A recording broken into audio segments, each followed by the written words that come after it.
Առաջին անգամ Երևանում են միանգամից 5 Նոբելյան մրցանակակիրներ, ովքեր կենսաքիմիայի, ֆիզիկայի և բժշկագիտության թեմաներով 3 օր շարունակ բաց դասախոսություններ կկարդան։ Ոչ թե Հայաստանում գիտության ոլորտում արձանագրված հաջողությունների, այլ հեղինակություն վայելող հայ գիտնականների հետ անձնական կապերի շնորհիվ է այսօր Հայաստանը հյուրընկալում ականավոր մրցանակակիրներին, խոստովանում է միջոցառման կազմակերպիչներից բժշկական համալսարանի պրոռեկտոր Կոնստանտին Յենկոյանը, ընդգծելով, ստեղծվել է հրաշալի հնարավորություն հասկանալու, որ գիտությունը պարզապես թեկնածուական կամ դոկտորական թեզի պաշտպանություն չէ, գիտնականը իրական փոփոխություն ստեղծողն է։ Գլխավորը գիտական կրթական միջավայր է պետք ստեղծել։ Ես ձեզ անկեղծ ասեմ, real outcome-ը, այսպես ասեմ, դա պետք է լինի։ Եթե դա ստացվի, համարեք, որ մենք ծերունի համար լուրջ գործ արվել։ Երևան ժամանած 5 աշխարհահռչակ գիտնականներից 3-ը իսրայելցի են։ Հայաստանի նման փոքր տարածք եւ սահմանափակ բնական պաշարներ ունեցող Իսրայելը գիտական տեխնոլոգիաների ոլորտի նվաճումներով աշխարհի առաջատար երկրներից է։ Կենսաբան Аарոն Չեհանովերը առաջին գիտնականն էր, որ Նոբելյան մրցանակը հայրենիք տարավ։ Չգիտեմ, կկարողանանք փոխել աշխարհը, թե ոչ, բայց մեր երկրում մեծ ջանքեր են արվում գիտությունը զարգացնելու ուղղությամբ։ Հիմնական նպատակը մարդկանց զարգացումն է։ Գիտությունը մեզ համար տնտեսության շարժիչն է, այսինքն զուտ մրցանակներ ստանալու համար չէ գործ արվում։ Գիտությունը շոգեքաշի պես երկիրն իր ետևից է տանում։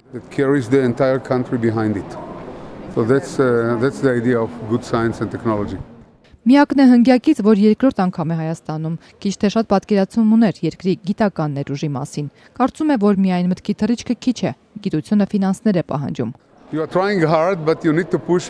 Հայ գիտնականները մեծ ճիգեր են գործադրում, բայց ավելի շատ բան անելու կարիք կա։ Պետական սուղ բյուջե ունեցող երկրները պետք է կարողանան համագործակցության եզրեր գտնել Եվրամիության հետ։ Նրանք գիտության համար շատ փող են հատկացնում։ Միջին Արևելքից առաջին կին Նոբելյան մրցանակակիրը ևս Իսրայելից է, քիմիկոս Ադա Յոնաթը։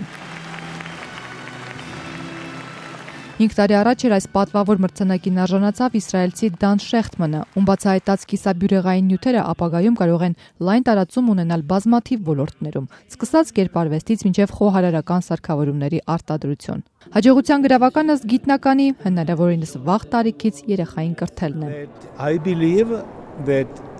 Science and engineering education should start in the kindergarten. Ես հավատում եմ, որ ամեն ինչ սկսվում է մանկապարտեզից, երբ երեխան դեռ 5 տարեկան է։ Իսրայելում ես դաս եմ տալիս մանկապարտեզում, նաև ազգային հեռուստաընկերությամբ հաղորդում եմ վարում երեխաների հետ։ Երկու փոքրիկ երեխա գալիս են մոտս, սկսում ենք գիտությունից խոսել։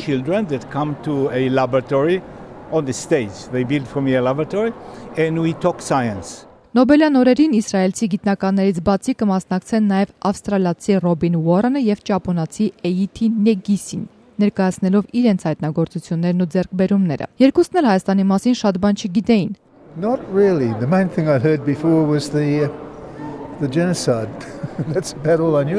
Հայաստան ասելիս միայն ցեղասպանություն եմ հասկացել, ասում էր Ռոբին Ուորենը, ավելացնելով. մի քանի օրվա ընթացքում թերևս կհասցնի այստեղ էլ նոր բացահայտումներ անել։ Ճապոնացի Էյիթի Նիգիսին վստահ է, գիտությունը ազգ ու երկիր չի ճանաչում, անգամ փոքր հնարավորություններով երկրները կարող են մեծ նվաճումներ արձանագրել։ Յուրաքանչյուր մարդ այս աշխարհում կարող է մեծ ավանդ ունենալ գիտության մեջ, եւ հայերը բացառություն չեն։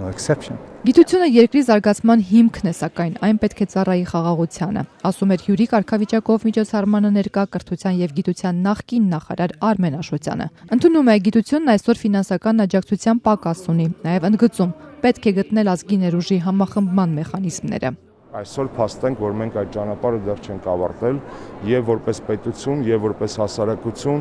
եւ որպես ժողովուրդ։ Նախկին նախարարի կարծիքով, թեպետ այսօր ունենք լավ մրցունակ գիտնականներ, սակայն Նոբելյան հավակնությունների մասին խոսելը դեռ վաղ է։ Այդուհանդերձ մեծ հավակնություններով այս միջոցառմանը մասնակցելու են եկել ապագա գիտնականները։ Ոգեշնչում է եւ ստիպում է, որ դու ես փորձես ստեղծել ինչ-որ մի բան ու մի օր էլ քո անունը լինի ու դու էլ գաս այսպես ներկայացնես քո արածը։